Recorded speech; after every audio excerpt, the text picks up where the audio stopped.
Bonsoir à vous, Léon Desfontaines. Bonsoir. Porte-parole du Parti communiste, Léon Desfontaines. Où est-ce qu'on en est des négociations pour le Front populaire ?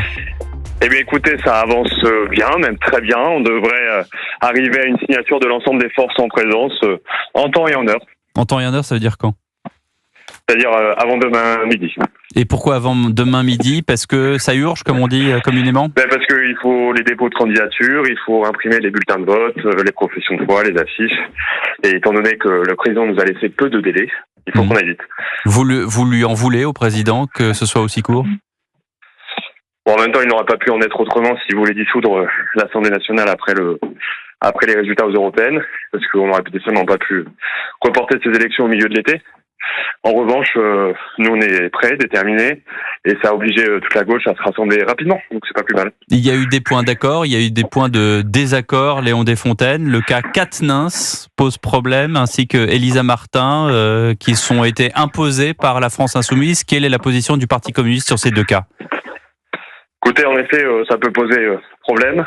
Après, nous on a dit toutes les lignes rouges, on a posé nos lignes. Bien évidemment, maintenant la France Insoumise, s'ils décident de présenter Adrien Quatennens, eh bien ils leur font en leur âme et conscience, ils emporteront toute la responsabilité. Maintenant, nous on voulait pas en faire un point de blocage pour le reste des discussions. Mais donc voilà, la circonscription est... Moralement, ça vous pose pas un problème d'être associé à la candidature de Adrien Quatennens ? Mais on ne sera pas associé. La France Insoumise héritera probablement de cette circonscription, vous verrez bien lors des annonces. Et donc après, ils jugeront en leur âme et conscience qu'ils souhaitent présenter. Mais alors du coup, le lien avec le Front populaire, vous êtes tous liés, vous êtes tous, j'allais dire, main dans la main, si je dois prendre une image. Oui, mais on ne voulait pas que ce point-là, qui visiblement devenait un point bloquant pour la France Insoumise, empêche tout rassemblement du Front populaire et surtout de faire émerger une nouvelle offre politique à gauche pour ces élections législatives. Donc on a dit, il y a eu des discussions avec l'ensemble des forces politiques, on a dit ce qu'on avait à dire. Maintenant, la France Insoumise en assumera les conséquences si je le présente. Dans tous les cas, ce que je peux vous dire, c'est qu'on arrive à trouver un accord malgré tout et que on sera capable de créer l'espoir le 7 juillet prochain. Léon Desfontaines, il y a une autre chose qui est très très importante et qui concerne le 7 octobre. On se souvient de Fabien Roussel qui avait condamné les actes, les pogroms qui ont été faits par les terroristes du Hamas juste après le 7 octobre, ce qui n'a pas été le cas de la France Insoumise. On en vient finalement à un accord, j'allais dire sémantique, sur les actes terroristes commis par le Hamas. Qu'est-ce que vous en pensez vous-même, Léon Desfontaines ? Écoutez, moi je pense que c'est la ligne qu'il fallait suivre. Il fallait qu'on soit un peu plus clair sur les attaques terroristes du 7 octobre. Et moi je salue le fait que l'ensemble des futurs candidats, potentiellement futurs députés de la nation, du coup signeront ce programme qui notamment en effet dénonce les attaques terroristes du Hamas. Et je pense que c'est salutaire et ça permet... Mais le Hamas est un mouvement terroriste, vous êtes d'accord avec moi, Léon Desfontaines ? Bien sûr. Ah oui, mais vous êtes d'accord et pas la France Insoumise. Non, en tout cas, le 7 octobre, écoutez, ça, faut leur poser la question à eux-mêmes. En tout cas, tout le monde est d'accord pour dénoncer les attaques terroristes. On leur a posé encore ce matin sur Europe 1 et sur CNews, Laurence Ferrari qui était face à Manuel Bompard, et il lui répond plusieurs fois, non, ce sont les actes terroristes commis par le Hamas et non pas le Hamas en tant que mouvement terroriste.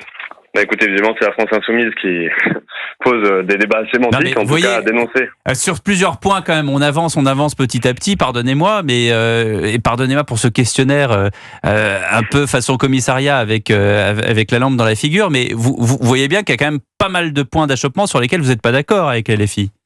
Mais non, mais sur ça, on a réussi à tout le monde mettre d'accord pour dénoncer justement les actes terroristes du Hamas du 7 octobre. Ce qui, je pense, devrait tous nous rassembler et la lutte contre l'antisémitisme. On a d'ailleurs rajouté des paragraphes pour justement montrer qu'on était on ne peut plus clair sur ce sujet, pour dénoncer la montée des actes antisémites et surtout s'engager pleinement dans la lutte contre l'ensemble des actes antisémites. Et je pense que c'est ça aujourd'hui la priorité, mais surtout ce front populaire qui est en train de se construire, il est en train de rassembler l'ensemble des forces de gauche malgré leur diversité, malgré leur singularité autour d'une ambition, c'est changer le quotidien des Français. Et je pense que c'est ça le plus important quand on voit le péril de l'extrême droite, le fait que Jordan Bardella soit pas encore dans Matignon, mais sur le perron de Matignon.